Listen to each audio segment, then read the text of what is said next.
Yo, I'm rough and tough and all that stuff. I make you dance and prance till you huff and puff. There's just no way you can get enough of me. Yo, Mr. Big Stuff.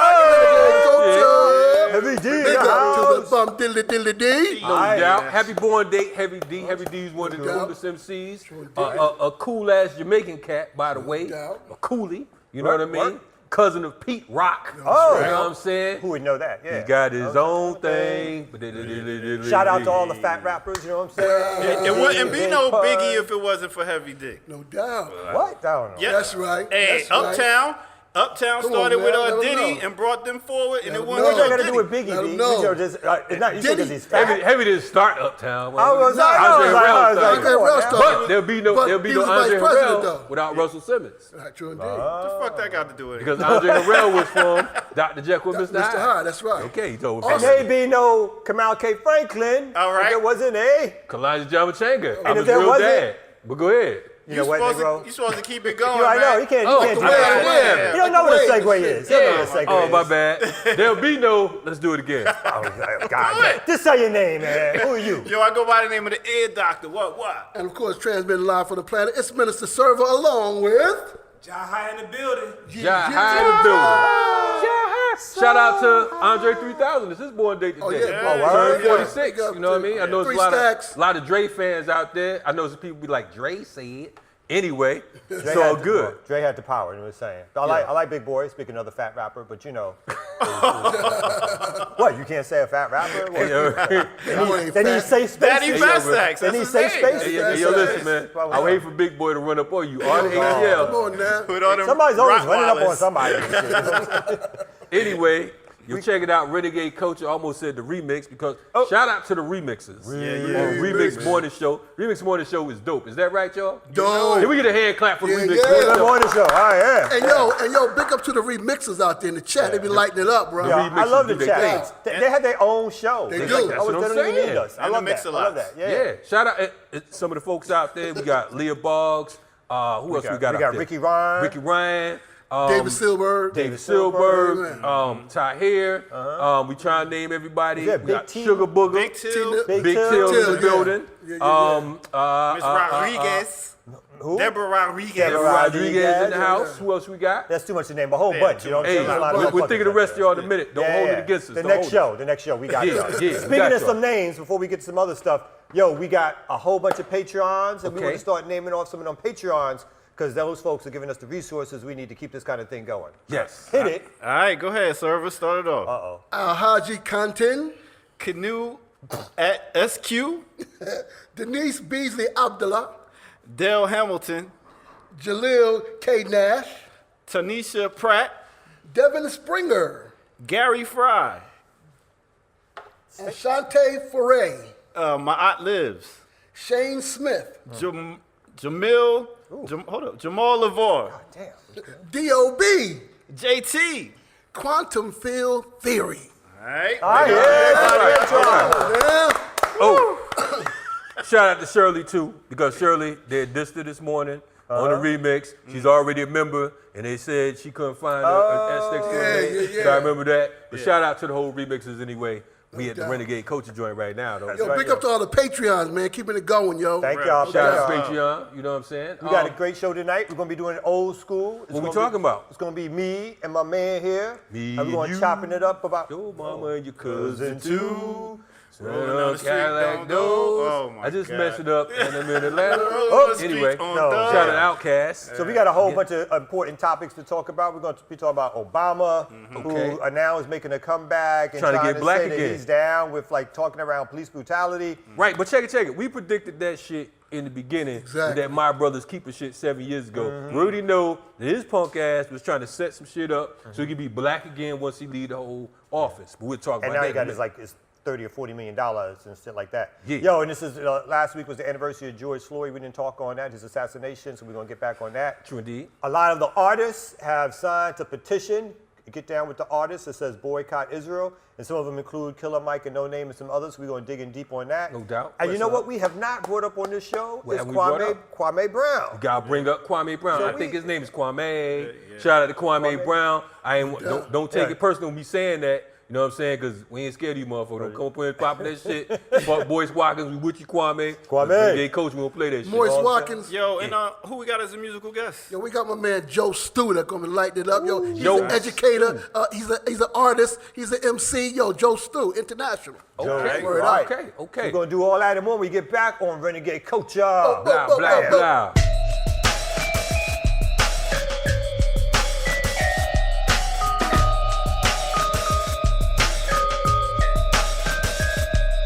What's happening? Renegade Culture, we back.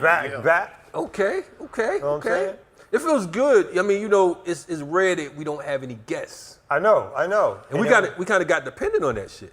Well, you know, sometimes it's good to talk to people about what's going on in their lives, what they doing and all that kind of stuff. But then sometimes it's good just to kick the Willy Bobo, chop it up, talk about world events and things that's happening around us. So yeah, I appreciate it. This is how we started it off. That's how we started the shit. What is this, episode like 115 or some shit? Don't give me the line. We You know, I was. You're not lost at least. You know her. But yeah. Anyway, what we talking about today, man? We know Obama. Yeah, my man. So your favorite president, Barack Obama, Yes. and his my brother's keepers. What is that? What is that program that he put His together? initiative. An initiative. So apparently now, since he's no longer president, and Okay. of course 4 years after Trump, he feels he's allowed to now speak on the topic and issue of police brutality. So he had a forum with Alicia Garza and the mayor of Newark, Ras Baraka, the son of Amiri Baraka, famed poet, radical, activist, organizer. His son, not so much anymore. Amiri and Amina Baraka. And Amina Baraka, yeah. Shout out to Amina Baraka. Shout out to Amina. You know what I'm saying? And Roz ought to be ashamed of himself, but we'll talk about it in a minute. I think so. So they had the forum, and part of what apparently Barack Obama said was that institutional constraints kept him from commenting on the killings of black Americans when he was president. So this dude is telling us that when he had all the power that anybody could have, then he couldn't say shit about black people getting murdered by the police. He couldn't say shit about all the false arrests. Unless it was Skip Gates, of course. Unless he's having a fucking beer summit. Yeah, exactly. That's it. But other than that, he had to do what he could to protect the police, to protect the institution.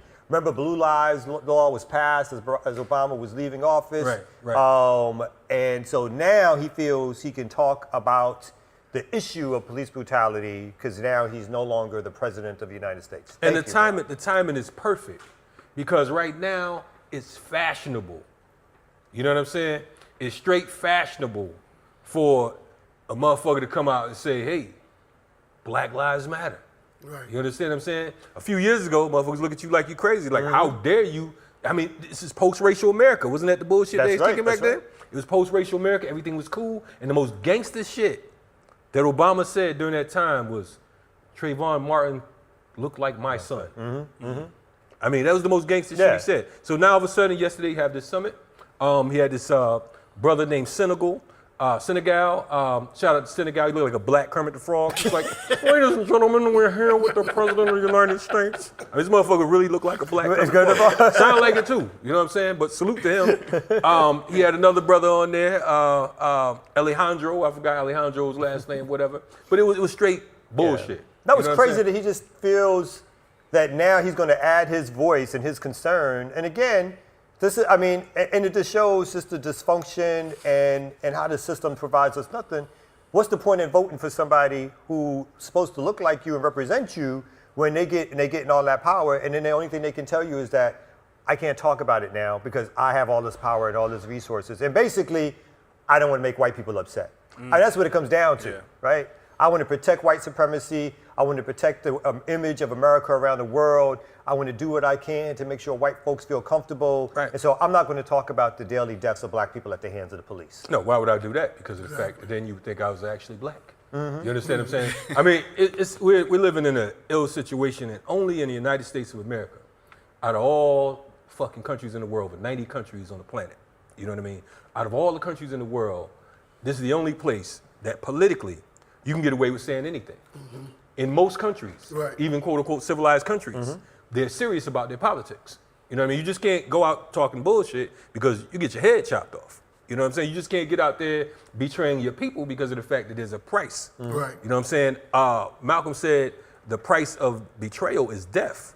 You know what I'm saying? I mean, betrayal is a serious thing when it comes to our ancestors. But then again, we got to keep in mind, and this is not us picking on Obama, we have to keep in mind that his experience is not the experience of the average black person in America because of the fact that his folks didn't come from the United States. They didn't go through that particular... Still, no, but still, I'm gonna pick on him because this dude, It's cool with me. this dude went from that perspective of like, you know, he's a world traveler.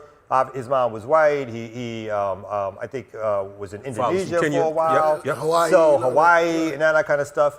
But at some point, he steeped himself in Black American culture. When he went to right? Chicago. When he went to Chicago, Exactly. right? He stopped dating white girls on purpose. He started dating Michelle. He joined the blackest church he could join with Reverend Jeremiah Wright, Wright. right? Jeremiah Shout out Wright. Jeremiah He Wright. he became a community organizer so he could be down within the black community. He ran against Bobby Rush in his district because he thought he could beat the guy who was the representative in the blackest area in Chicago, and he lost that, but then he came back and won the Senate seat, and then obviously the rest is history.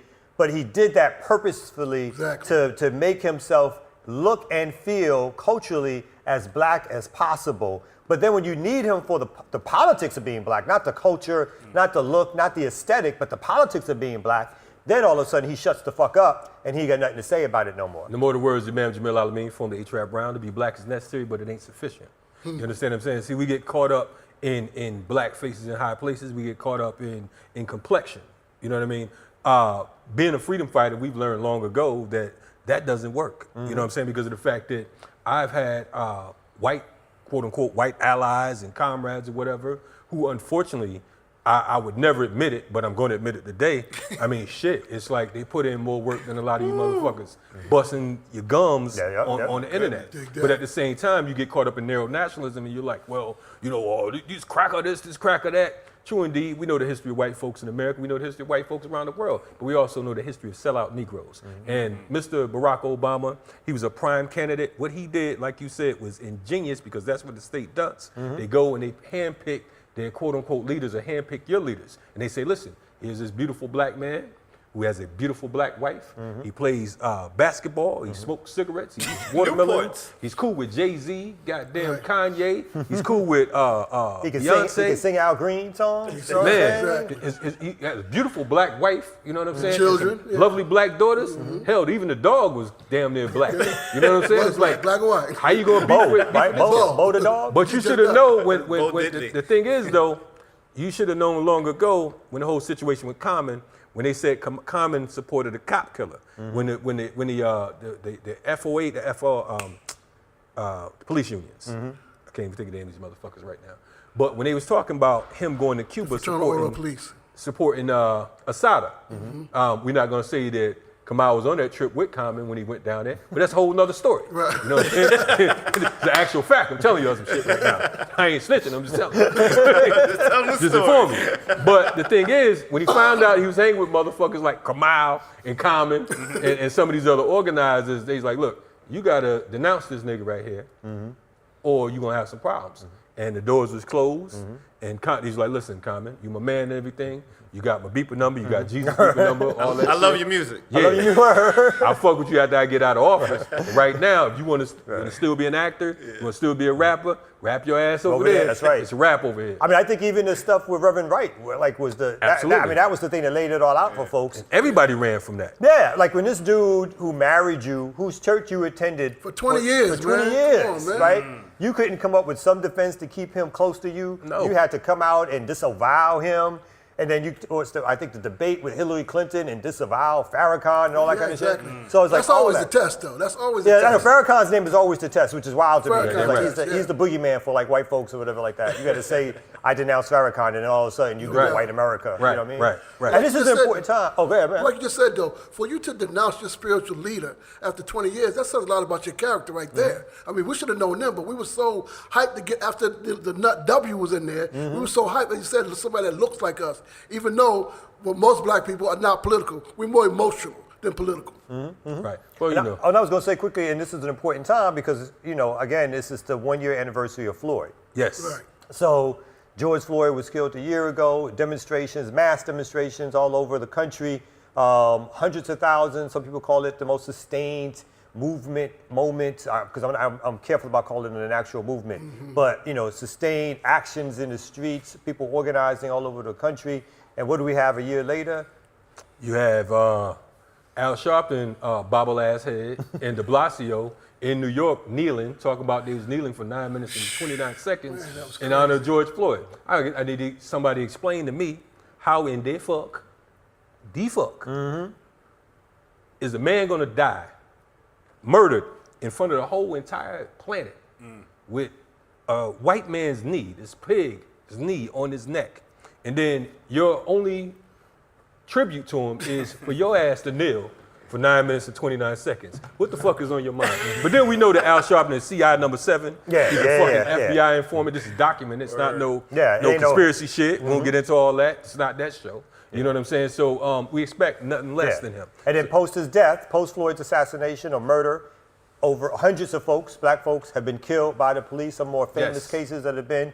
But still, the idea of police murdering of black people has gone nowhere. Right? Zero. Nowhere. Zero. Nothing has happened during that time period, and that's what we got to remember, is that the police will keep killing us, because that's what this system is trained to do. That's what the police were created to do, slave catchers. So they catch us now, they catch us then, and that's their role within our society. Rising power to Rayshard Brooks right here in Atlanta, and fuck the pig who just got his job back. You listen to Renegade Culture Podcast, we can say fuck the police in 12 different languages.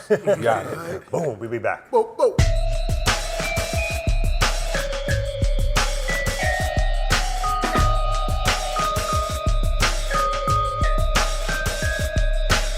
When I hear whoop, whoop, I be ducking them hoes. Anyway, Renegade Coach is in the building.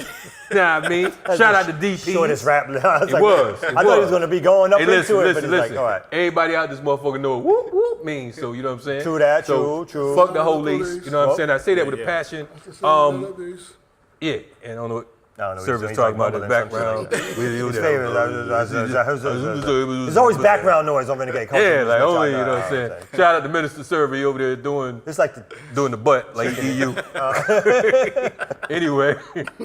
Anyway, you listen to Renegade Culture, you watching Renegade Culture, depending on what format you want. True that, true. Speaking of motherfuckers talking shit, Kwame Brown. My man Kwame is talking up a storm. And yes. I mean, it's something a lot of people weren't following, but once this shit caught fire, he just said, everybody's waiting for Kwame's next fucking video to drop, you know what I mean? Right. So Kwame Brown, as folks don't know real quick, I think about 20 years ago, Michael Jordan picked him, his first round draft pick, Washington Wizards.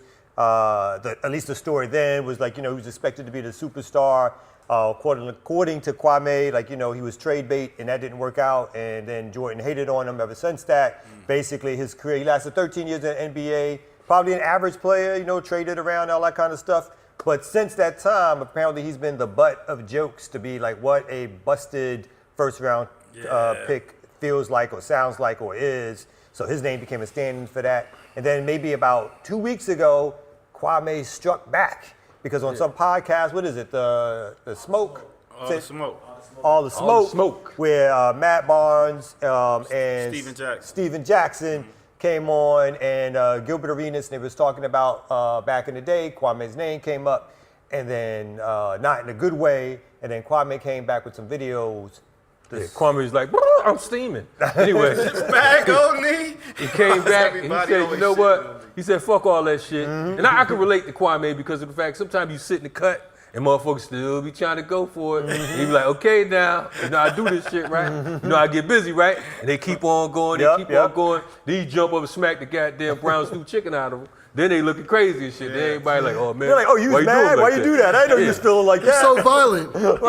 Yeah. Why you so mean? Let me just say about it. After 20 years, this dude he said nothing in the media. Zero. Right? He got his checks. He went back to where he wanted to live. Yeah. He bought his mama a house. Yeah. He's living a good life. Started smoking good. One day he was hitting that motherfucking L. He's smoking that blunt. He's like, yo, niggas think I'm fucking playing, son.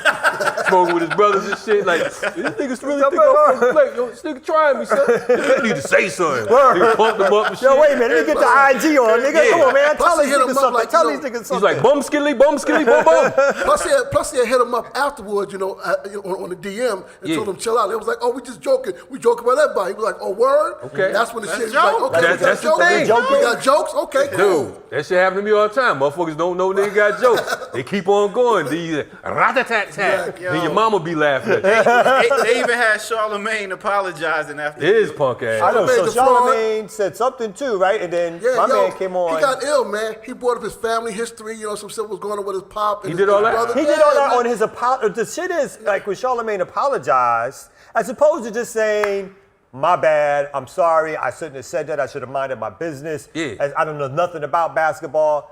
Instead, his apology is one of those fake ass, like, Reading out the teleprompter he's shit. got trauma, because his daddy killed so-and-so, was in jail for this. His mama did this or whatever like that. So he laid out a litany of his family problems and then tried to do and that's why we need to say I'm sorry. Charlemagne got a book to sell. I mental. I know, but I mean, That's that's his he's hustle. gonna go That's his after. hustle. Yeah. That's the new hustle, the whole mental health thing. Yeah, I hope Kwame Brown choke his ass like Spreewell. Run up on his motherfucking ass. But what he did was brought up them old rape charges on him. That's what's happening now. Shut the fuck They up. brought up that Yeah. old shit. So Yeah. Charlemagne played himself on that. Yeah. He's And like, you Charlemagne bringing up had his- old shit now, huh? He had his lawyers send him a cease and desist letter. Right, exactly. Which my man Kwame apparently was like, rip. You know what I want to do? I'm going to ask our producer, the ear doctor. There's a video with Charlemagne getting chased, getting slapped up outside the motherfucking studio. Can you get that motherfucker on this goddamn running around the joint? cars. And shit. Yeah, we running around. And you still talking Who shit? was chasing him? Who was just around? Couple cats on the street, man. They Dude, talking, yeah. talking Talk that shit. stuff, yeah. Yeah, they rolled on his ass. They slapped him all around and shit. He running, ducking, hiding and shit. Karma's real, yo. Yeah. Well, I mean, we're gonna wrap up on Kwame, but as we were saying before, there's some things about Kwame's politics we ain't down with from what we hear. Yeah. But it's like we appreciate the fact that this young brother, I mean, not that young anymore, 39 years old, from the country. Again, he wanted this to be left alone. Yeah. But he's exposing what's happening in the sports world in terms of how these commentators, this badmouth folks make their money, Fucking with the youth, particularly talking basically. about young black men. Young Yeah. black men. And talking about their craft, their dreams, their wishes, and treating them like dirt. And my man said, fuck it, I'm not here for that no more. And on top of that, these niggas ain't even funny. I'm watching Right, some of these exactly. cats. I'm like, you fucking goofballs. Like, I would love to have some of these goofy motherfuckers on the show. I really would. I would pay for that shit because of the fact that you silly ass motherfuckers, you know what I'm saying? It's like they're a waste of space. You know what I mean? You're not doing a motherfucking thing to serve our people. All you doing, like Kwame said, is you judging some young boys running up and down the fucking court. You're sitting on the sideline commentating and talking shit. Fuck you.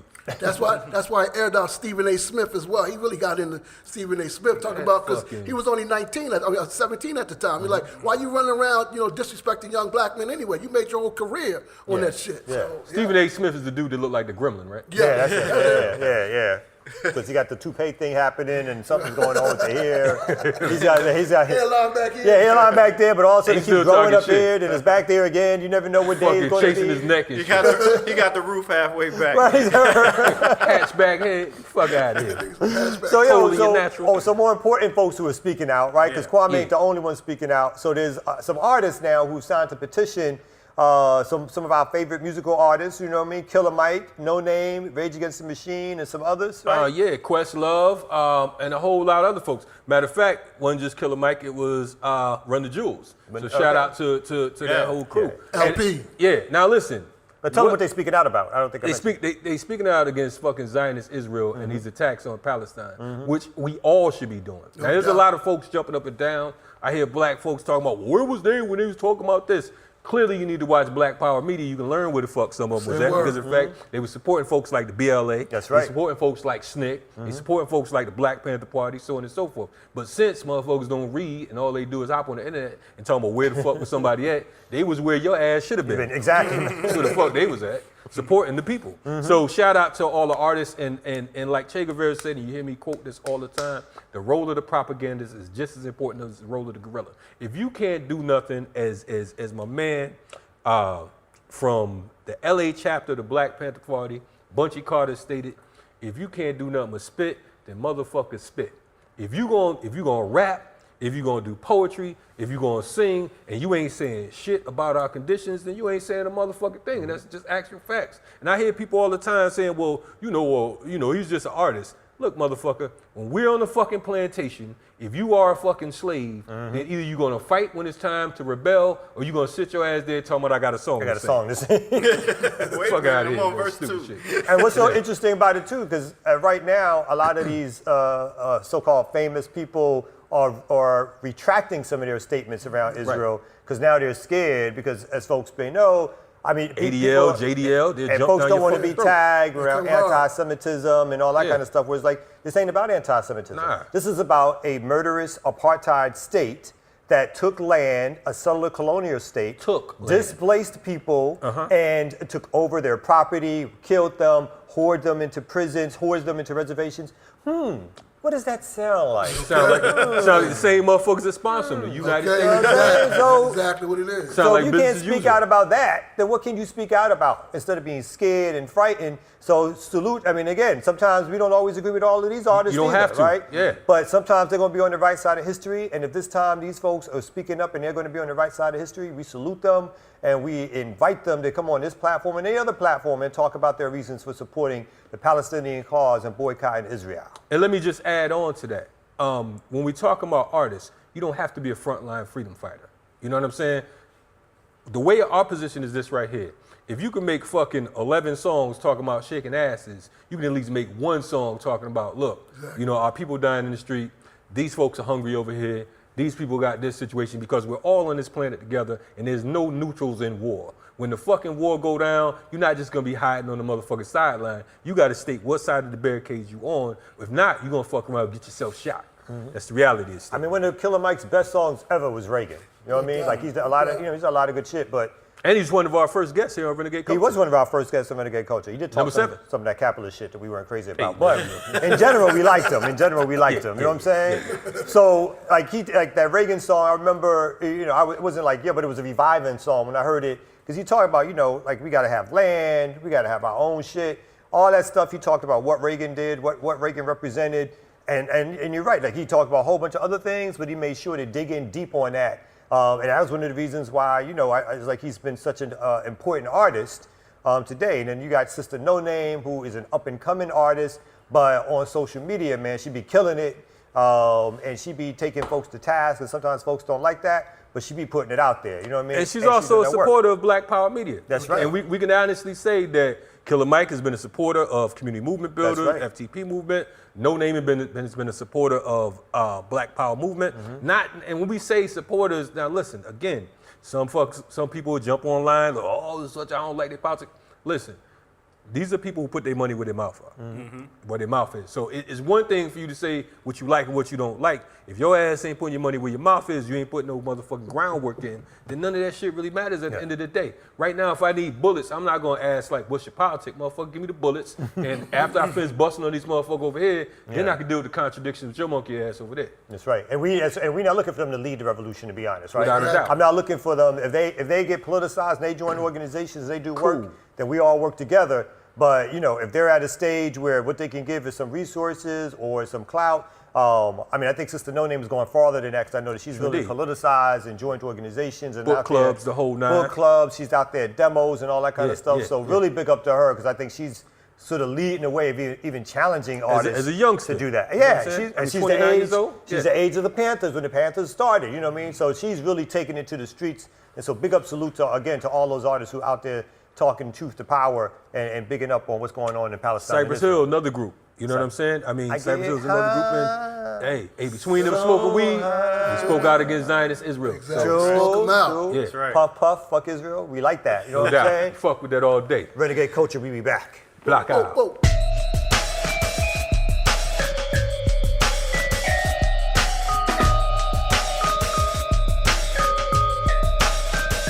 1, 2, 3, 4, 5, 6, 7, 8, 9. It's the 10 crack commandments. Oh, greatest rapper of all time. Yes, Kalonji Changa in the building. Thank you, Kamau. Appreciate that. Oh, you know what I'm saying? Anyway, just like you the blab. Shout out to Craig Mack. Fuck you know Craig what I'm Mack, saying? I right, Craig Mack. Rest in peace, man. Oh, he dead too? Oh, man. Oh, that's right, Craig did die. I forgot Craig Boy, died. leave it Oh, to my the bad, godless my one. bad. Let me- Godless one. Let me just say, Craig Crack Mac, I am so sorry that you are. Oh, my bad, man. I want you, man. I want you. You talked about his face last time too, man. Come That's what I on. meant by crack. I was talking about the cracks in the face. You get it? Crack. My bad. I thought that was a jokey. Funny, Leave it to the atheists. The views and opinions Oh of my God. the views and opinions of They Kamau only- Franklin are not necessarily views. Yo, wait a Those minute. They Renegade only coaches. get upset when I talk about dead rappers. Nobody else matters. You don't even know if they Nobody else dead. matters.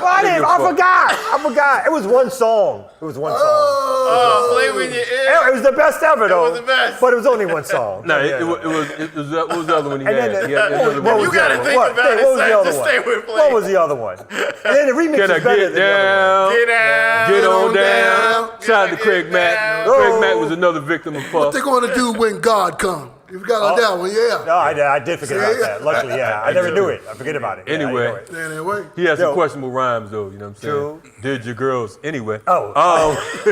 He said, I did your girl's butt. Yo, what you mean? That was Shout out to Kamau. a great, that was a great rhyme. You got me so confused, I'm shouting him out. Shout out to Craig Mack. You listen to Renegade And Culture. your girl's butt, B. What? Bam. He did it. He did it. So, this is a weird segue. Well, Cosby's in the news. That's a weird fucking segue, Renegade B. culture. Yeah, man. But Cosby, we plan to talk about Cosby, not Craig Mack. Oh, man. So I'm done. Cosby's parole was denied. Fuck Cosby. Why? And because he refused therapy. Wow. And so apparently, I guess he thinks he don't need it. I guess because he felt like he was doing it right. Yeah. You know what I mean? His rates Fuck were your couch. successful and shit like that, so Yeah. he didn't need no therapy. I don't know what's going on with this dude. Yo, between Cosby and what's the other boy from Chicago? Robert. Robert Kelly. Robert Robert Kelly. Kelly. These cats right here, yeah, man. yeah. And I know that, some of y'all have mixed feelings. For the record, let me just go down and say this real quick. I'm against motherfuckers that rape. I don't give a fuck if it's date rape. I don't give a fuck if you got a pill. I don't give if you got a motherfucker drunk, whatever. If you gotta do all that type shit, then you are a greasy bastard. And the fact that they even offered this piece of shit therapy and he turned it down, may he rot in fucking prison. Fuck your Jello pudding pops. You know what I'm saying? I like Fat Albert, but that's about it. You know what I'm That's where the saying? ball Fuck the stops. Cosby Show, you and Cleo. You know what I'm saying? Was that Cleo? Theo. Well, Cleo too, because Queen Latifah And be on the board. Loretta. And Loretta. No. Hold it. This But it's not motherfucker- the same category. This motherfucker said Claretta Scott No, King. don't try And he to gonna bring try it to put Cleo and Theo Nah, with nah, Claretta. nigga. That's not the That's same like category. Totally Why not you the same. bringing But it is a up mess old up. shit, But it is a mess up. Who give a shit? But it was a Freudian. Freudian slip. Freudian slip. Slip. I was saying Latifah as well because she's on some bullshit right now as well. But anyway, we don't give a fuck about. But this Bill also Cosby. leads into another interesting issue around the idea of abolition and prisons. I just wanted to chop it up about that for a few Let's seconds. talk about that shit. Because we talked earlier about whether or not folks should be, what does it mean to have a system of abolition? And I know that because abolition right now is the big, I don't want to just say buzzword, but it's the sort of the theory of we need to destroy all these institutions, but we need to abolish police, abolish prisons. But then the idea is so what happens with folks who do things, right, that are antisocial? And where do they go? What do you do with them kind of thing? So I wanted just to chop it up about that for a few seconds. Whatever. No doubt. Now, I think that abolishing the system of policing as it's currently instituted, I think that's necessary because of the fact that, there's different ways that we can do this shit. We could talk about decentralizing police. We're talking about getting rid of the whole police department as a whole. We're talking about getting rid of the boards and so on and so forth, the police chiefs. The police chiefs and creating boards and getting rid of the police union and so on and so forth. Now, when it comes to prisons, I have mixed feelings because of the fact that I know it's a modern enslavement situation, but I think that if there's going to be a quote unquote judicial system, I think that the people themselves need to run it and not just some racist white motherfuckers who actually invented the whole slavery concept as a whole. So there are some folks we have political prisoners, in which we fight for political prisoners. We also have social prisoners. Okay. Now, here in America, most folks are political prisoners because of the fact that we were brought here against our will, for the most part, as far as African people. Now, does that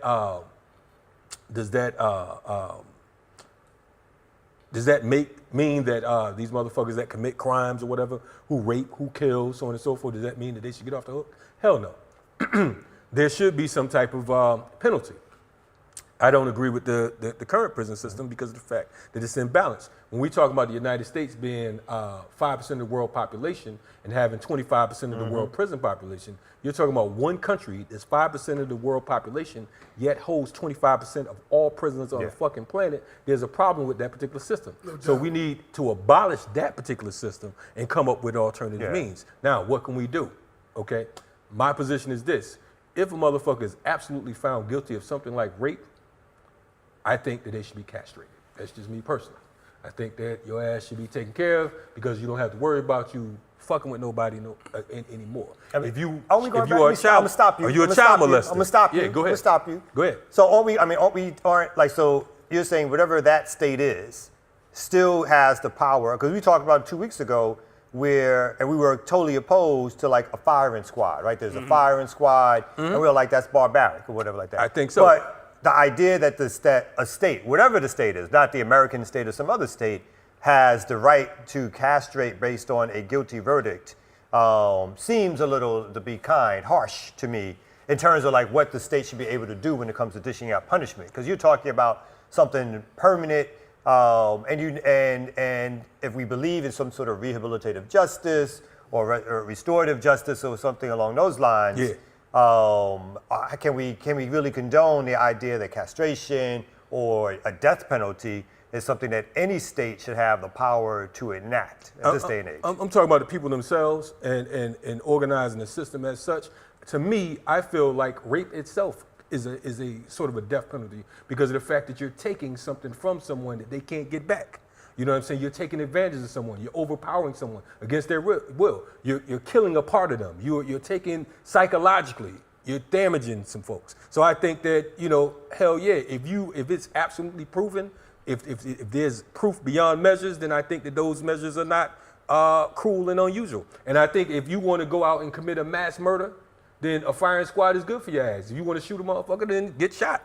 Yeah, That's just me. I'm not living in your state. Don't fucking live in my state because I don't give a fuck. Yeah, if you want obviously not. If you want to fuck with little children or whatever, I mean, really, to be honest with you, I can't even tell you how I feel. But if you were a part of an organization and we found your ass guilty, and fuck the state. If we found your ass guilty of molesting one of our children or whatever, then hey man, all bets are off. Now, I just think there's got to be again, for any power. It's not even about strictly the U.S. power. Yeah. But I think the critique is that any power that's organized and that uses that power against its citizens in a way that I would call cruel and unusual, it becomes a delegitimate power or delegitimizes itself. Because again, mistakes happen. I think it's been shown. You don't make a mistake and rape a motherfucker. I mean, mistakes happen in terms of. I mean, you're giving like cases where there's some absolute knowledge somehow that someone has done something. Yes. But a lot of times people are convicted, and I think even in a system that's much improved in the United States system, convictions happen that turn out to be convictions that are not necessarily, that could be proven later to not to be accurate, right? Whether or not that's rape, whether or not that's murder. And so I think even in an improved system, you still would have the possibility of those mistakes. And I think if the state has, whatever that state apparatus, whether or not it's a state apparatus that's claimed to be run by the people, or it's a state apparatus that's a government, whatever it is, if it has the power to hold and to kill, then it's an apparatus that has to be sort of watched, controlled, and in my opinion, that has to have a limit to certain powers. Because then all of a sudden you have folks who, because it just goes off the deep end, when folks getting to decide what happens with that power, what happens with folks. And again, if we're moving away from a system that's strictly based on punishment and not based on rehabilitation, not based on something restorative, then we are just, in my opinion, we are recreating the system that we've already had. I think you guys want to. I just wanted to say, I think that prisons should be run by therapists and educators. Just like you said, they need therapy and they need education because it's got people with mental cases that might do rape. Mentally, they messed up, imbalanced chemically or whatever. So they shouldn't just be castrated. They should actually have a sit down and figure out what's going on with it. Well, if Pass therapists, through drama and all that type of stuff Yeah. as well. So I definitely agree with that. Like I said, a different system would be able to deal with some of the things that we don't even talk about now. So it may be a little different if somebody raped in the system that we're talking about. So, well, I mean, if therapists and educators then rape as well, then I'd say that would be a good thing. I mean, we keep it real. I mean, it's like let's keep it Malcolm. You know what I'm saying? We act like Don't this. invoke Malcolm for I mean, this. we want Malcolm out of it. Check it. We want to act like there's absolutes. There are no absolutes. True. So again, like you said, there things should be monitored. I'm not saying that just motherfuckers say you raped them or whatever, because we know with Emmett Till and so many other people, there's been cases where motherfuckers have accused. But if it's beyond a shadow of a doubt, if you have some proof of what's going on, if the shit's on tape, if you have some witnesses, so on and so forth, then that's a different story. Now, I think that we're living in a society right now, and we're talking about restorative justice. We're talking about changing the world we live in, so on and so forth. If we look at society right now, we're going to hell in a handbasket as far as how we're moving right now. So the reality is, with the way we're moving at this particular point, we're going to be moving into it's going to get worse than it before it gets better. You know what I mean? So justice will be handed out in the street regardless. We're talking about police terrorism. Folks be talking about, well, there should be funerals on both sides, which I agree on. You know what I'm saying? Yeah. To me, if you play the role of the state, then you should be dealt with like the state is being dealt with. I don't think that you should have the power, anybody should have the power or authority to take advantage of anyone. You shouldn't have the power or authority to rape anyone. You shouldn't have the power or authority to molest anyone, to kill anyone. Now, it's easy for us to say, and I'm going to take this road, it's easy for us to say as men, well, we give it a chance, whatever, so on and so forth. But I think that, and I'm not saying that this is the road we're taking, but I'm just saying it could be perceived that way. You know what I mean? No. I think that we definitely have to deal with this shit from a whole nother. We got to look at it from a whole nother perspective. The only thing I'll add quickly to wrap up is, it's weird because I'm not opposed to killing, right? So I'm not opposed. Like, we talk about revolutionary battles and wars. Yes. I think people get killed or whatever like that. Yeah, I think all that stuff is within bounds. But I expect if we have a state that's supposed to be based on justice, fairness, that's post this oppressive stuff that we're in, then we have to develop systems which, at least in my opinion, don't duplicate the stuff that we just come out of, even if it's from a different political angle. So I just think we have to watch that, be careful of it. But see, look, we had a real good adult conversation, brother. Yeah, unlike last week. No, yeah. When you try to bum rush the guard. Here we go again. What do you mean? Shut the fuck up. Double team you, bro. Yeah. Double team. Anyway. We come right back with some special musical guests. Who we got on? We got Joe Stu coming up and right. Theresa the Songbird. Okay. When we come back on Renegade, coach up. Boom. Peace and much love. Transmitting live from the planet Earth. I am Minister Server. It's been a while, but black by popular demand. It's time for your hip hopstery. You know who this is? NWA. Niggas with attitude. One time called the most dangerous group in the world. The original members were Arabian Prince, Dr. Dre, DJ Yella, MC Ren, Ice Cube, and of course, Eazy-E. Now listen, when you look at NWA, a lot of times people look at them as, gangster rap and things of that nature, but no, that's not the case. They're one of the most important groups in hip hop. When they dropped their first single, Straight Outta Compton, it just changed everything. Because first of all, a lot of us never even heard of Compton. We didn't know about the gangs and things of that nature. But when they dropped FTP, Fuck the Police, that was a political song, y'all. That was not just about just saying it because, but when you listen to the lyrics, and they talk about black people being abused, black people being killed, that same type of energy. So NWA is one of those groups that's kind of set it off for us to really express ourselves the way we feel. They have a song in this album also called Express Yourself, where it talked about not doing drugs and things of that nature. So it was a real full album. But one thing that they changed when they dropped their second album, Niggas for Life, or E-Feel for Sagging, as they had it written backwards on the album. It debuted number 2 on the pop charts. Now that changed the whole rap industry because that was the first time that a so-called gangster rap album or reality rap, whatever you want to call it, debuted on the pop charts. From that point forward, the entertainment industry said, listen, we already put the drugs and the crack and all that in the communities. Now we got these ghetto reporters. Let's just put all of our resources and money into that. and we're still dealing with that right now. But NWA, one of the most important groups in hip-hop. Study them, learn the history. Of course, Dr. Dre is a superstar. Ice Cube is a superstar. Eazy-E, one of the first moguls in hip-hop music. So, yo, NWA, hip-hopstery. Word.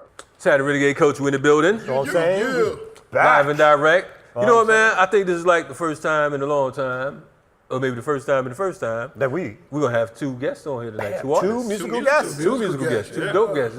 That's how dope Renegade Coach is. You know what I'm saying? We go from one to squeeze the them in. We get them in there. Shout out to Server. He tried to put some bullshit artist. He sent me a joint earlier today. Oh, word? I said, nigga. You canceled that? I said, boy, you ever in your We're not whole going to say who it is. It was his, another one. You want me to say who it is? Don't say who it is. Don't say it. Another one of his cousins, sister, Don't say nephews. He tried to get say it, this don't say it. motherfucker name. Oh, leave it alone. Anyway, Don't say I'm gonna leave it alone. I said, Instead, let's spend time with the guests we got. I think we should. You know what I'm saying?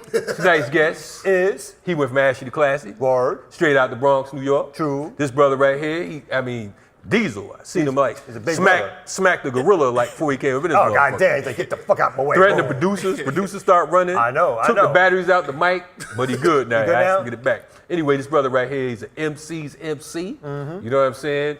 Dope MC. Been doing this thing for quite a while. Are we going to get his name? What's going on with you? Can Give I his do name. my motherfucking I thing, shouldn't man? be stretching out my man's time. Anyway, my man Joe Stew's in the Joe! And what we gonna do because of the fact that we could talk about you, but we're gonna be freestyling and shit. So the brother who you sent the bio to, our own minister server, who never got it does, he's gonna read your bio. Yeah, yo, big up to Joe Stew, who is a multifaceted artist of many disciplines. A veteran MC here in Atlanta, by the way, the Bronx, of course. Bronx. Been rapping over 10 years. He's also been 7 years as a professional experienced teacher as well. Just got his master's degree in African American Studies. So he's a dope MC and an educator. Joe Stew. Joe Stew in the building. Appreciate that. Where'd you get your master's from? I got my master's from Clark Atlanta University. That's right. George Brown in the building. What's up? Don't get out the chair yet. Okay, my fault. I had to get my man that. Well, you went to? You went to Morris Brown? I didn't go to one. I went to Clark. Oh, okay. Well, he's jumping up and down. No, I gotta give Morris Brown we love. family Morris school. Brown Exactly. just got your accreditation back.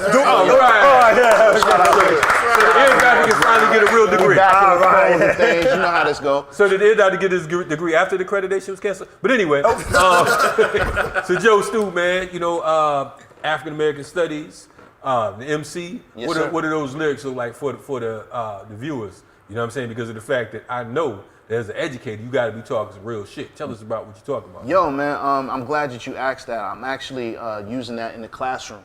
So I've been an educator in the public schools realm for about 7 to 8 years now. Okay. I teach art, visual art, so that kind of worked out well in hand because I started out as a tattoo artist. And I ended up tattooing an assistant principal, and he was like, yo, you ever thought about teaching? And I was like, nah.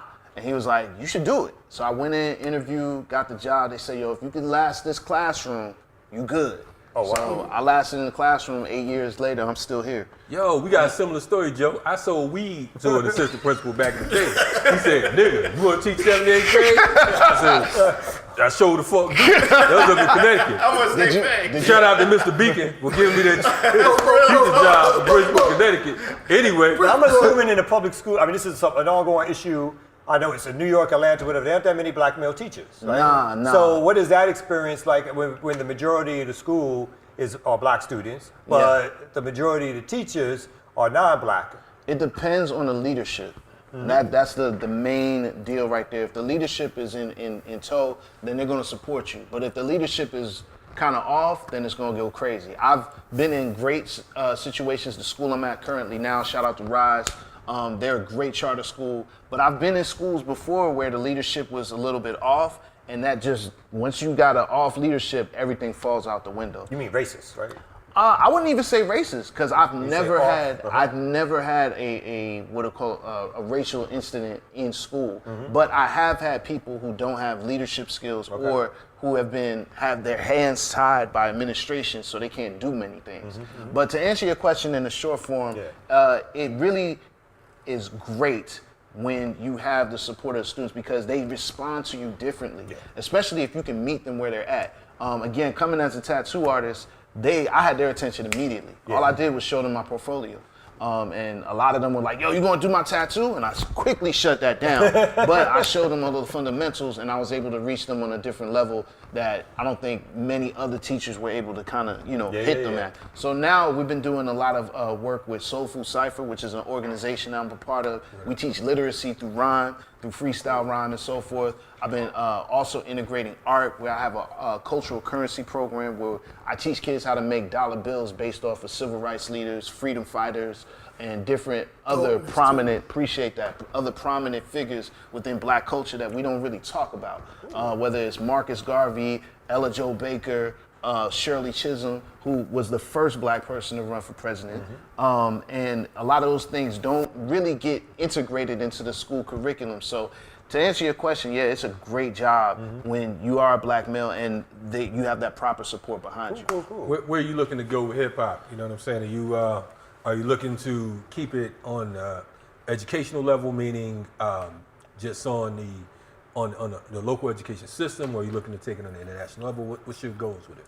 Good question. When I first started, I like any other rapper, wanted to be on the stage and go on tour. I thought that was the dream, and I thought that was sexy. I'd go on tour for 3-6 months at a time. But when I started as an educator, I saw how I could use hip hop in a different form and still really achieve all those different goals and dreams that I had. So I started looking at things differently, and I started developing programs and educational programs that actually infused hip hop. And I was able to still meet some of those financial goals that I had for myself too, because now I was able to see it as there's a difference between the scope of what blowing up is.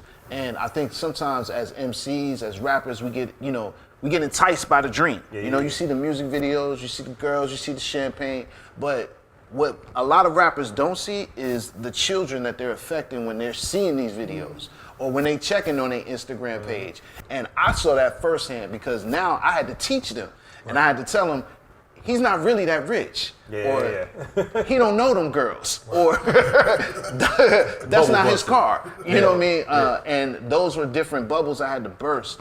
And now, to answer your question, I've been fusing education and hip hop, so I feel that that's my lane, and I want to keep continuing doing that. Not only to benefit my own journey, but also to show people you don't have to have the traditional route as an MC. You don't have to, go into a record label and beg for a record deal or, struggle for years upon years to get on the stage or follow trends that, that's not really you. You can really meet hip hop where you're at. That's cool, bro.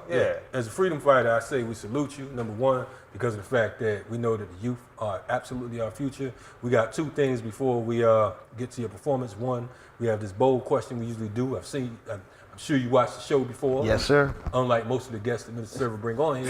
However, shout out to Book Brown. That was one of the first shows I saw. Book Brown as a homie of mine. We were neighbors. And she, we did music together. So shout out to her. But ever since then, I've been just in the whole thing. We appreciate that. So I'm gonna jump in here with this bold question. All right. There's a lot of questions up in here. Just because I hold it like that, I got a big I got hand, you. know what I I'm got saying? you. I'm a I got big you. man. So there's a lot of questions. Like Kwame Brown. True. Real quick, who's your favorite Bronx rapper? Karis One. True. He didn't I stutter. don't know. He didn't even stutter at all. He had that prepared. So we asked a bold question. We're gonna give you this you know what I'm saying? Watch there's some soy sauce at the bottom. My man. Got just you. Here you go. Pick out that one question. Boom. Yeah, boom. Read that question. If you can't, he's Morris Brown, so you know what's going on. Braille. Not Walker Atlanta, Morris Brown. Some say man was created first. If so, what is the purpose of man having nipples? What the fuck? I'll repeat the question. Should No, I please repeat don't. Should I repeat the question? Let me say this. Okay. Sometimes we call this the bold question. Here at Renegade Culture, we call this Naka's nonsense. Naka's the ear doctor, by the way, for folks who are not familiar with with it. And this is definitely some nonsense. He lived up to his name. What's your answer? Go ahead and answer if you like. All right. So, what's the purpose of men having nipples? Let me say this. I think there's 3 purposes for men You got having 3 nipples. for that, dude? I got 3 for All that. right, you got 20 seconds. Good All right, 1, for pleasure. 2, for the sense of being close to what a woman has. but not having it. That sounded crazy, but go ahead. Yeah. And 3, for the opportunity. To get nipple piercings? Go ahead, man. I'm sorry. I don't know about 3. I'm How gonna about because women were created first? All right. Anyway, thanks for having us. Morris Brown again. Hey, All right. I think he looked at Ja. That's how he got that question out there. hey, whatever it is, though. Yo, we're going to come right back, and my man is going to perform. Yes, performance by Mae B. Y'all set me up for that one. I had no idea. I was about to say, nipples hustle. Nipples hustle. Shout out to Nipsey. No doubt. Shout out to Nips, man. My man, I can't even get this shit out. I can't even believe this question. I'm lost. Help me. My Big man. up. Joe Stu. What up? That's me fucking up. Joe Stu coming right back. All right, peace. Boom.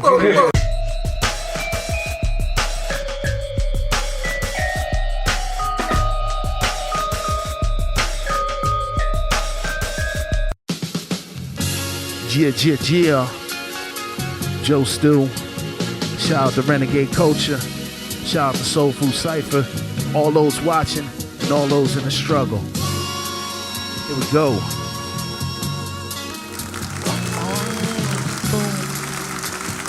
Check it. Let's go. Check this out.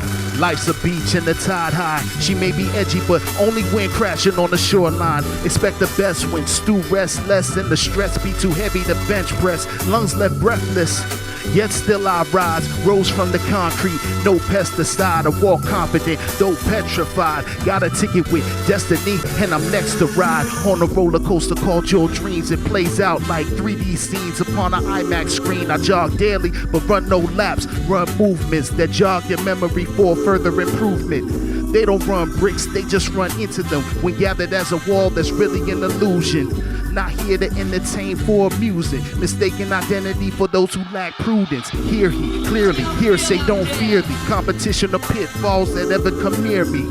Deliver this message sincerely, whether the weather shine bright or clouds dreary. Proof to the theory, a consistency, ancestor blood, Nubian antiquity. Y'all is cheap and I never paid mine to those who disagree or ever felt differently. Those thoughts don't align with my symmetry. Allergic to the trends and the gimmicky, market too finicky for clones. So I always speak truth when I'm on the microphone. Many nights alone, mad that my parents gone, but wife gave me a son. I thank God that my family grown. Never been the one for the sweet tooth, so I just put medicine in the candy cone. Introduction of the introspective introvert. Things working out good when you put in work. Introduction of the introspective introvert. Things working out good when you put in work. Shout out to Renegade Culture, Joe Stu. What's happening, Renegade Coaches in the building? We live and direct, only on Renegade Coaching. You get 2 performing artists in the same motherfucking day, the same damn time, in the same space. That's right. We got Theresa the Songbird. My man gonna read her bio off. No doubt. Musical, lyrical, theatrical, alchemist, sprinkling magic and hot sauce on every microphone she touches. Theresa the Songbird is a supernatural entertainment artist, and she's hailing from the south side of Chicago, calling Atlanta her home. Now, you may have heard of her because her poem, You So Black, it went viral on the 2019 Trumpet Awards with millions of different views. She's graced the stage with Jill Scott, MC Light, Rhapsody. She also appears on Robert Glasper's Grammy-nominated Fuck Your Feelings album. Now, also she has a book coming out, Music Matters. It's available on Amazon right now. Without any further ado, Theresa the Songbird. Theresa! What's happening, Theresa? How you feeling? I'm excellent. I can't complain. Glad to have you on board. We had a whole lot of superstars on this stage tonight, but right about now we got Theresa the Songbird up in this moment. You know what I'm saying? What's popping, man? What you got going on? Oh, a few things. The new thing I have coming up, I'm going to be on Bounce TV on Juneteenth, on June 19th at 1 o'clock in the afternoon. I'll be doing the Black Music Honors. Okay. Okay. That is hot. Good way to pop Juneteenth off. For the people who are not familiar, those 2 or 3 people out there who never heard Theresa the Songbird, please tell us a little bit of history on who Theresa the Songbird is. Theresa the Songbird, you know, I was born on a warm spring day. I'm from Chicago. I'm from the south suburbs of Chicago. I went to a super super white high school in a very super Jewish community Okay. in the south suburbs of Chicago. My parents are from Mississippi. So while all of my black friends were like part of Jack and Jill, my parents was not with me and my sisters being members of Jack and Jill. So I grew up money adjacent, but I also grew up going to Mississippi every summer and kicking it with my cousins. So that's kind of the vibe you get from me in life. I know about nice things. I like nice things, but I also like hood things. Okay. What part of Mississippi? What part of Mississippi? My dad is from Canton, Mississippi. Okay. My mother is from Escatawpa, Mississippi. Okay. Canton I know about. I Shout lived out in to Jackson Mississippi. for like about a year and a half. or something Escatawpa like is just fancy. It don't even exist anymore. Now it's called Moss Point. It's Moss right. Point, okay. It's next to Pascagoula. If you've been to Mobile, if you're down that I-10 line, you know what Escatawpa used to be and what Moss Point is now. So Shout out what to got you involved in music?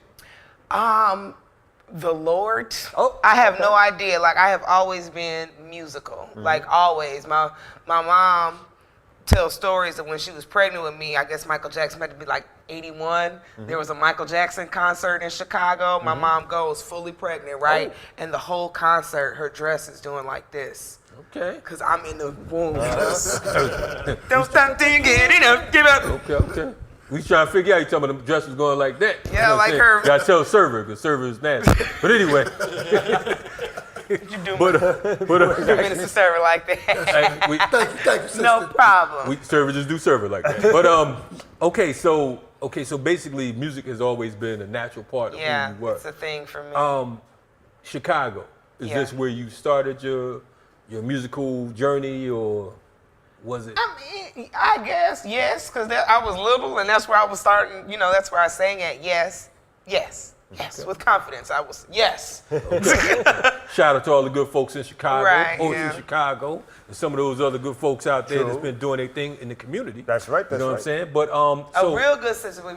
Speaking of folks in Chicago doing dope things in the community, poet actually, her name is Emerald Green. She has a Green. whole Emerald. She runs the sandwich ministry in Chicago. She's also a mother of 4. yes. You're doing it all. Oh, and she looks awesome, might I say. Mother of 4, but in the midst of quarantine, she started doing like free sack lunches for the kids who weren't getting food because they weren't going to school every day.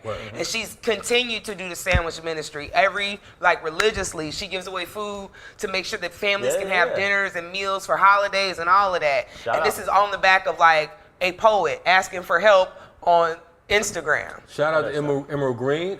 We actually were on the same lineup out in Philly at the Locks Conference a few years back. She's definitely a dope poet. So, Absolutely. yeah, She's for real. She real skin in the game about already saving her know. We people. don't be shouting motherfuckers out, just be shouting them out. We don't get down like that Right. here at Renegade Culture. True. We think you whack, we say get the fuck on out of here. Who are But some of anyway, your musical interests?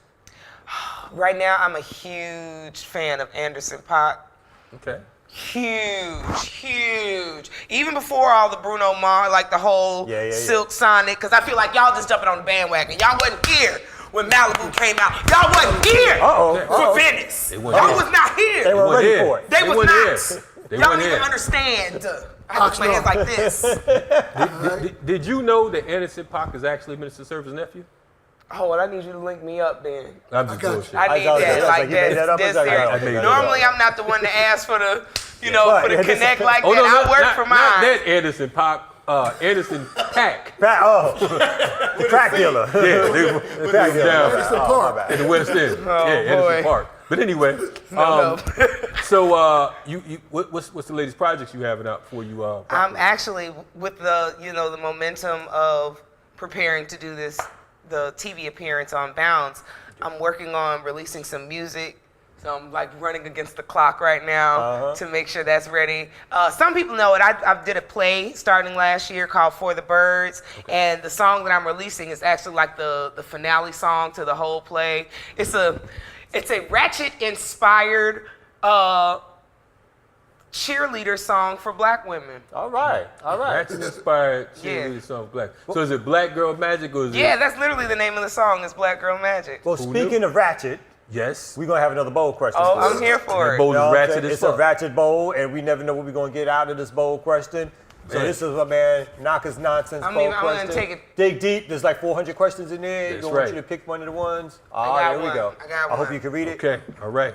My man's it in handwriting. Braille. The handwriting is here. Morris Brown. Oh. What did it say? Jasmine Sullivan versus Fantasia.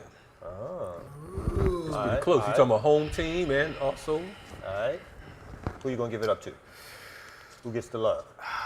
Dun, dun, dun, dun, dun, dun, dun. Oh, this is so hard. Okay, I am so bad at like picking one individual. Okay. Right? Like I love, because they both give you that like raspy, growly singing, right? Yeah. I love the quality of Jasmine Sullivan's voice, right? Okay. However, the list of accomplishments that Fantasia has racked up are things that I would love to see Jasmine Sullivan on Broadway.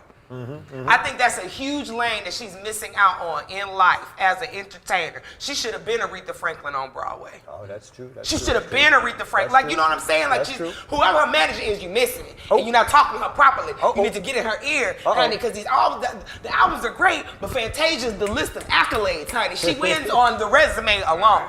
Theresa needs her own show, baby. We're gonna give her her own show. She better give her own podcast and shit. So when we I come want to back, give it to Jasmine, but I can't. Just on the resume. you give it to Fantasia. So when we come back, my sister's gonna perform for us, and thank y'all for joining us on Renegade Culture. No doubt. Bam. What it do. All my life I've been a Nigga. So was my grandmama and my granddaddy. And in 9 months, you can add that great-grandbaby to your list. You write us off like we don't exist. We took your water hoses and your fists, brown bags full of bullets, bombs in our pulpits. You want to take my word away. When I'm a Nigga, I'm a natural, intelligent, God-gifted African. I'm a natural, intelligent, God-gifted African. Just like you. Just like you. Ooh, you so black. You so black, when you smile, the stars come out. You so black, when you born, the God come out black as night. Black when it's wrong and black when it's right. Black is pyramids in mathematics. Black is melanized in magic. Black is televised and in need of drastic black advancement. Black enhances, black with chances, black with privilege, black with pride, black on purpose, on the black hand side, black and beautiful. Black and blessed and highly favored, ain't we black and blessed? Black and so much more. Black and nothing less. Black and educated. Black and dangerous. I don't know if y'all knew this, but those blacks with the education be the most dangerous. Because black is brilliant. Black is strong. Black is resilient. Black is song. Black is infinite like hip hop or space. Black is grace. Black is love. Black makes babies. Black babies grow up. Black is tough. Black is hard to do. Black is me. Black is you. Black is not something that we get to choose, but it is something that we get to cherish. It's something that we get to wear, and we get to rock this with honor. So yeah, I'm black like my granddaddy and my great-great-great-great-great-grandmama, back to the black first farmer of black soil and black seed. Black as you need, black as you breathe, black as you believe, black as you love, black is all of the above. Black has always been enough. Black is that lift every voice and sing. Black is that letting your freedom ring and resound. Black is adjective, adverb, color, and noun. Black is crown. Black is clean. So to the black is all everlasting. To the black in passing.